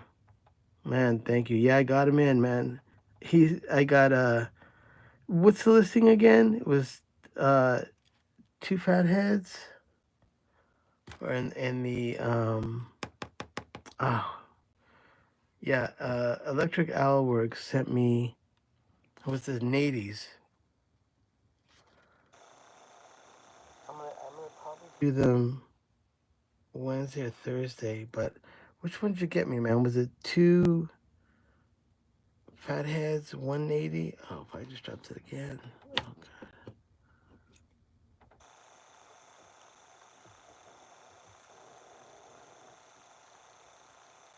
I haven't even opened up the boxes yet because I just picked them up from the post office today.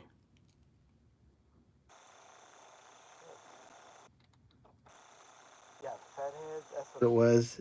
An 80 and R1 Mark II. That's right, the 80. Oh my God, that's a rare one. I rarely see those, but they're super cool.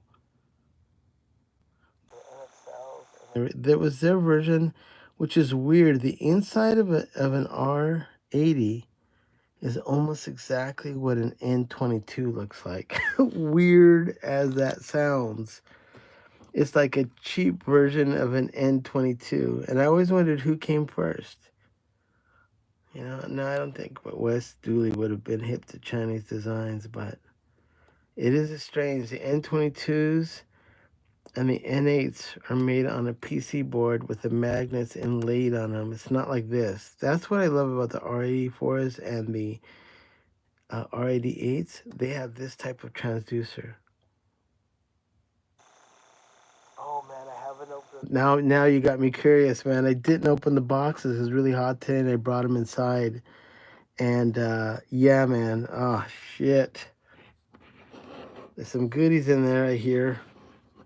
Thank you, man. I appreciate that. Yeah, thanks to this channel, you know, Paul, you and Electric Outworks. I have like, you know, all these mics coming in that usually don't have that. It's because I'm pretty much word of mouth. I mean, if you got my Instagram and you know me, or you're a producer in LA and you know my work, it's really hard to know me. And then when I started doing these, I met a bunch of new people like Paul. I never would have, you know, unless Paul's on my Instagram, I would never met Paul. And my buddy from Guam, Ryan, I went and met him. Fucking Guam, that guy lives on an island. And then my usual friends, it's nice to see my friend Landau sometimes tunes in here. All right, so that looks pretty fucking wicked. So this Nady, technically complete. This is my own mic that I have up for sale. If you want to, in my description, you can find my email and all my social media. It's going to be $450 total. I will ship it free in the U.S. and I will insure it for $450, whoever wants it.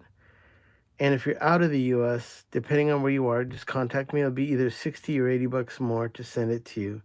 But the coolest thing is, though, oh, thank you, Paul. Paul just sent me some Topo Chico money. The coolest thing about this is that this is a massive old school ribbon. The way I think the best sounding ones have this hourglass shape. And this is basically probably a smaller version of what you would find in an R84, and probably a little bit smaller version than you would find in an R88, which are the greatest ribbon mics on earth. So we have to now assemble this one back. And like I said, the apexes or a shiny box you'd have gotten the old days, there would have been a metal grill top to bottom. So I remember I had to undo these screws, which this totally comes out. And then there was a metal plate that had small holes in it that went in the front of that. And then there was a silk stocking that went underneath the whole thing. And then you covered it with this grill. So what people used to do is they'd buy them, they would remove the stocking, they would remove the big plate, and they would get back to the essentials. So it is interesting now that they make these, that they make them now with all those things removed and off of it. So, oh shit, that just stuck to it. That didn't damage anything. So that's it. This is a really badass mic. So on the market, this will be on the market for $450. And like I said, for all those tuned in that saw the one mic that was made out of almost 3 feet of pure silver, I've decided to go through my last bit of silver, and this is the next one coming up. This is the Manny Mean Greenie coming up. This is going to be probably 2.5 feet to 3 feet of silver, pure silver wiring from the 1970s, as way more low end, and it just has a really unique, beautiful sound. This one will be coming up for sale probably in a day, but I want to give you a heads up. I wasn't going to make any more, and I just had so many people asking me about that one ribbon mic, and it's sold. Sold to my homie up in Washington, that I decided to make some more. And also, we do have a limit to that because I'll show you right now. I've only got about this much wiring left, which isn't a lot. And like I said, each mic has about 3 feet. So this is probably enough to do, I'd say maybe 2 more mics, maybe 3. And because silver is so expensive, I think I put about $150 to $200 worth of market value in silver. There's no way I'm going to go out and buy silver. I mean, I bought that probably about 3 years ago. And I think I bought a lot that was maybe $200, $300 in cabling that I had built all these mics, and I was going to make my own mic out of silver. And one of my friends that is super smart, he just says, hey man, like, I know that's cool that you're making them all out of silver, but if you're planning on making your own microphones, that's going to run out and you're going to be in trouble when you set up that as being your gold standard, so, or silver standard. So I kind of thought about that, and the MXLs that I do right now have Megami wiring in them, which is great. That one has that one's Megami, the one I just showed you. So the only part that I'm going to keep Megami will be running from literally like a half an inch between the upper part of the transformer and then into the transformer. Everything else will be silver, and it'll be almost 2.5 feet of silver. So yeah, that's the lowdown with the Manny. Paul, that is badass. Thank you. I sent you an email, Paul, and I'll give you an update in a day. I've got to get this one back into its schnizzle manizzles. Remember, this is a little bit of a trick to do this. Let's try it now. Move everything sharp objects away because we just saw what almost happened.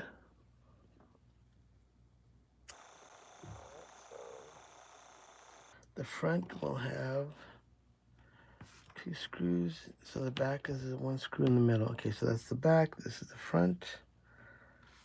Okay, so tricky is going to be this. All right. I know exactly what we're going to do here. Me.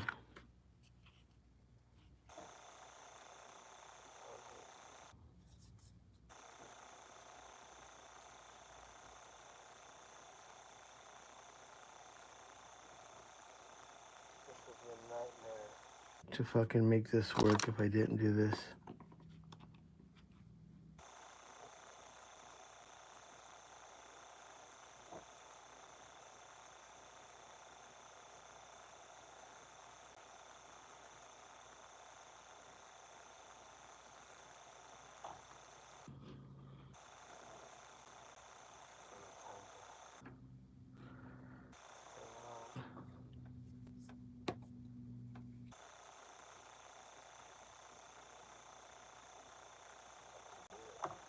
Schnizzle manizzle.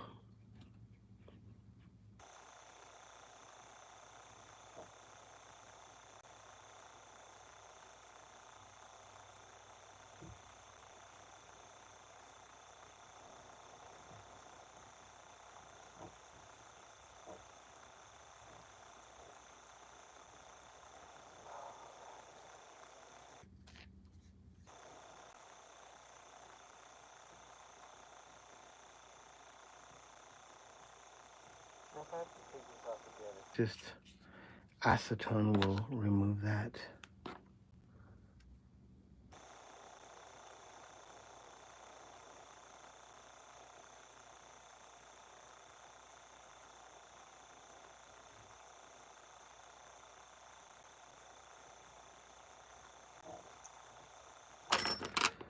Holy cows.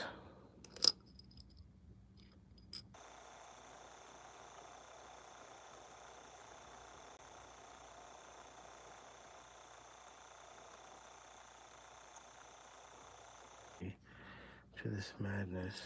I need to get right.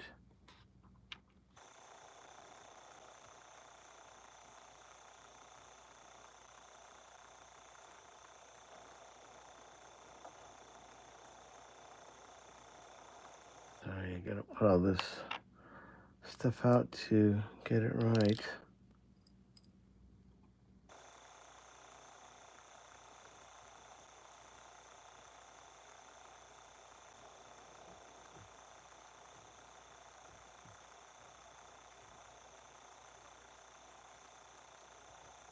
So this is the front. The front has no screws in it.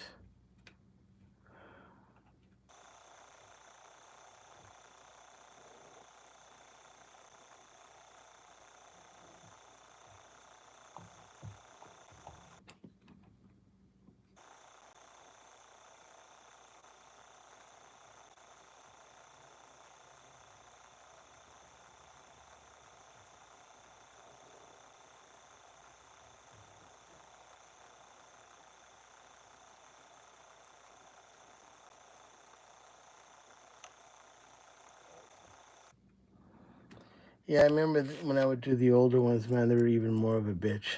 All these washers and screws and that you had to move to get into this, and oh my god, it was like always a nightmare. Now I just got this little deal to do, and it's like, come on, don't fucking give me a hard time. I just want this to be over. Let's get it fast.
Holy cows.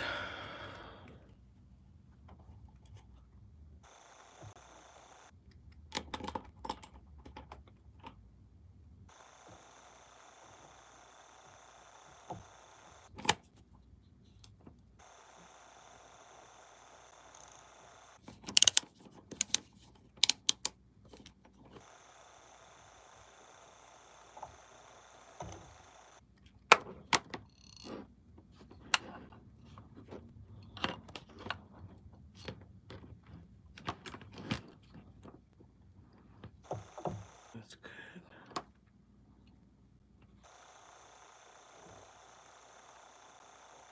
There's the back. So this has to go in like that.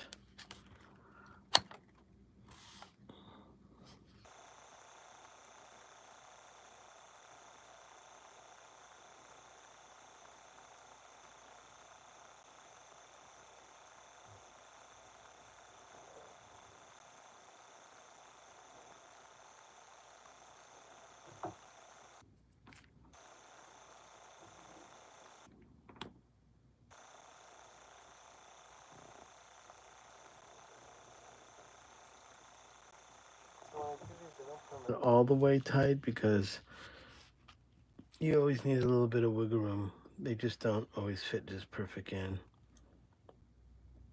I don't want to break these screws because even though these ones look like they're stainless steel, they're not like delicate brass screws. I just don't want to be able to do that.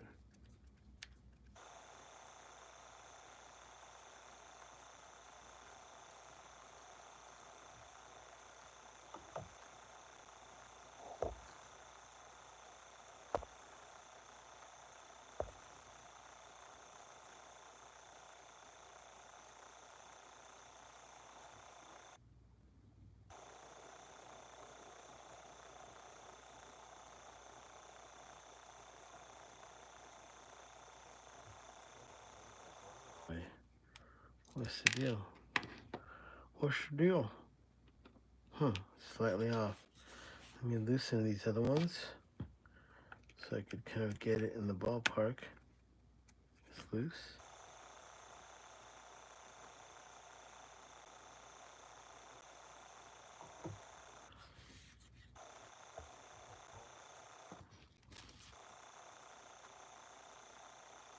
I appreciate everyone sticking around, whoever's left.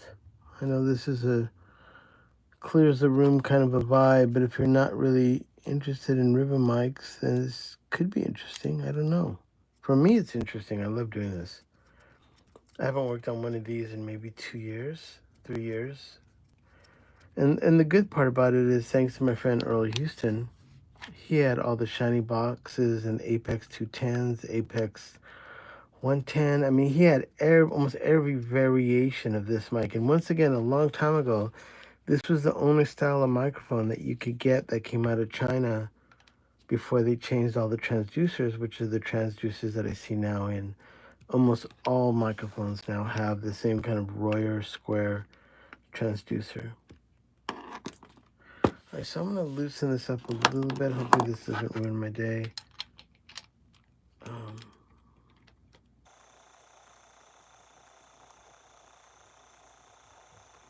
Fine, that's good.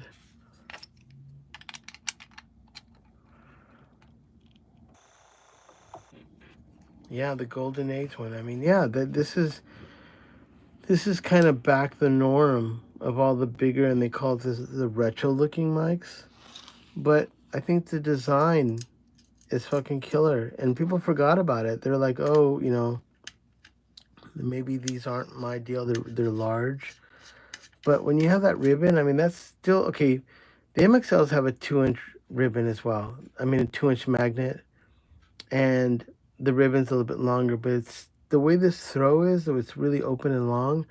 The ribbon in these are about 3 inches, and the ribbons in the MXLs are 2, I think, in total, because the magnets are bumped up pretty close to where you oh, what am I doing? I'm fucking forgetting the most important thing. Hold on. Manny, you're snapping. You're snapping, bro. Where are you at, motherfucker? My little thingamajig here. Okay.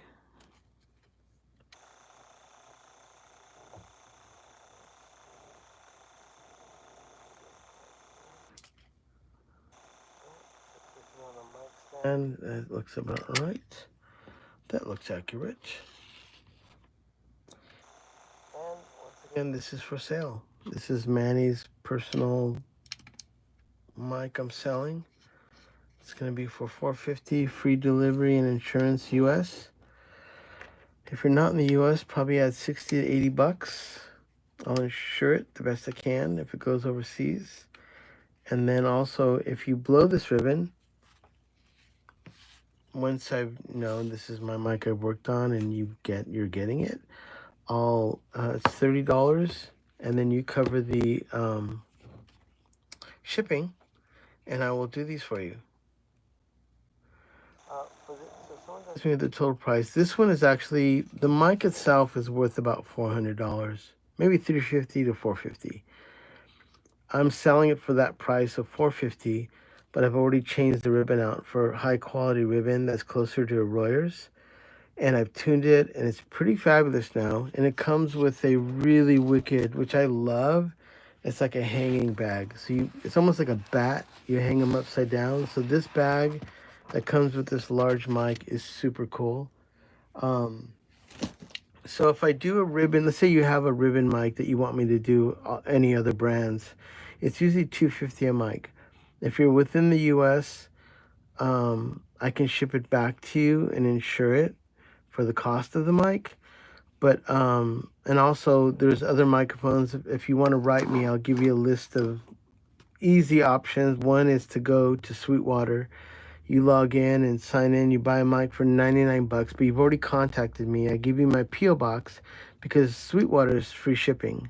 So you buy this mic for 99 bucks. Do I have one around here? Well, this is a close version. It looks just like this. Hold on. This mic, the shape and style is 99 bucks from Sweetwater. And they ship it to me for free, my P.O. box. And then it's $250 a microphone, and I'll ship it back to you in the US for free. I'll insure it for the cost of the microphone, and insure it for the cost of my repair and changing the ribbon out, which is $250 each mic. So you kind of have like nothing to lose. But then the dilemma, if you have the question of like, well, $350 is a lot of money. This is $350. This is your option, is to buy this. But if you buy this, it still has a Chinese ribbon inside. It still needs to be done over. And then add $250 onto this, that's a lot of money. So if you're interested in this one, it's $450 all. And the next day, like I mentioned, I think it's number 5, my green Mini will come up for sale. This one's going to be all pure silver inside, silver wine from the 1970s, about 2.5 feet, 3 feet. The wiring itself is probably valued at about 150 bucks, maybe 200. And that one is going to be sold for 500. Once again, free shipping in the US, and I insure it. But that's a one-off. That's another one. But yeah, this is a killer mic. And if you can tell, even like looking at it like this, I mean, there's nothing between you and a wonderful ribbon. And that's just kind of the way you like it. You can put a pop filter in front if you're worried about it. But this is a great large ribbon. Fully done now. Oh, I forgot the biggest thing. I forgot my tag. Hold on a second. Got to put the tag on it.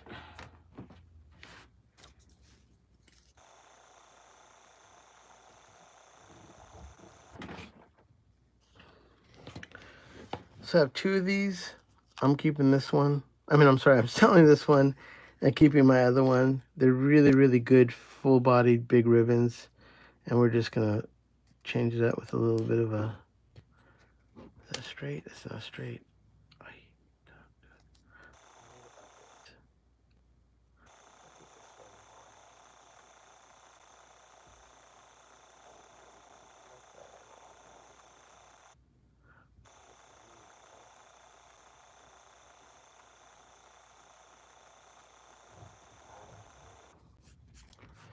There it is. Tagged. Good to go. The hanging bag is really wicked with this. So if you buy this mic, I'm going to ship it. It comes with this cool hanging bag. And this is properly the way you'd want to store this microphone. And this is exactly the bag that they would have like at AEA. So I think they're just making their version of an R84. But once they put a ribbon mic, once they put the ribbon in this, now you have a quality ribbon, which now would be the same type of a ribbon that Royer would install, that AEA would install, because they take a lot of time, high-grade aluminum. Anyways, that's it. That's it for tonight. I have to go to a studio tomorrow near Palm Springs, which my buddy owns it. It's a really sick place, like Billy Gibbons and Guns N' Roses guys hang out there. And he's got a wicked mic locker, so I'm going to shoot a Manny's mic locker down there. And to the most part, I have some fat heads, thanks to Mr. Electric Owlworks. We have a MXL 80, 2 fat heads, and what was the other one? Jesus. And then I have another 80 that came in today as well. And I'm finishing up Paul's collection. I got 2 more testing of 2 more mics, and then I'll be sending that to him in England. And then, of course, I've got the silver 144 coming up. And I got definitely, let's see, 2, 4, 6, about 6 pairs of MXLs, which I shared for you. So if you watch some of my older videos on MXL, the best budget $99 mics, you can get the whole lowdown on that. So I've got a good order to do, and I'm super blessed to have this much work coming in. I'm trying to film as much as I can because I'm about to get busy at my studio towards the end of the month. And I definitely am going to be making some badass records with some really wicked bands. One from San Diego, possibly. One from my homie from Austin, Texas, if he comes in. And I'm almost done with the record right now, a local band called Big Store. But yeah, I'm blessed to have enough work in my studio and really do this. And also my own ribbon mic is going to be, we're getting prototypes back, I think in about 2 or 3 weeks. I can't show you what the mic's about yet, but I guarantee you it will be the only mic, I can say maybe in the whole world, that will be made the way I'm going to be making it. And it's just taken almost 2 years of designing it, finally figuring it out how we're going to do it. We're getting it made. And I will tell you, man, it's going to be so fucking sick. And it'll be my own ribbon mic. It won't be a big body like this or big boy. I do have about 4 or 5 designs coming up. One of them will be somewhat of a design like this, and I'll keep you posted. But right now, up front is my first mic ever made. If you go back to my first video that I ever made here, you'll see my prototype, which had 2 ribbons like a Buyer 160. My new mic is somewhat that in some ways, but a cross between a BK5, a Russian BK5, and a Buyer 160. And super killer. But anyways, man, oh yeah, the 2 fat heads, GAP R1 and the MXL R80. I love it. Holy cows. Also, if you want to help me out, you can buy me a Pellegrino. I'm off. What's today, Monday? God, it feels like I was off the other day. I was telling people it was Sunday. I think it was Saturday. So today feels like a Friday to me. I'm just kind of screwed up. All right, everyone. Thank you for tuning in, man. It really means a lot that you guys all did that. Paul, thank you for the extra loot. I appreciate it, man. And everybody that watches this, I appreciate you. And I forgot to say fuck. Okay, there, I just did it.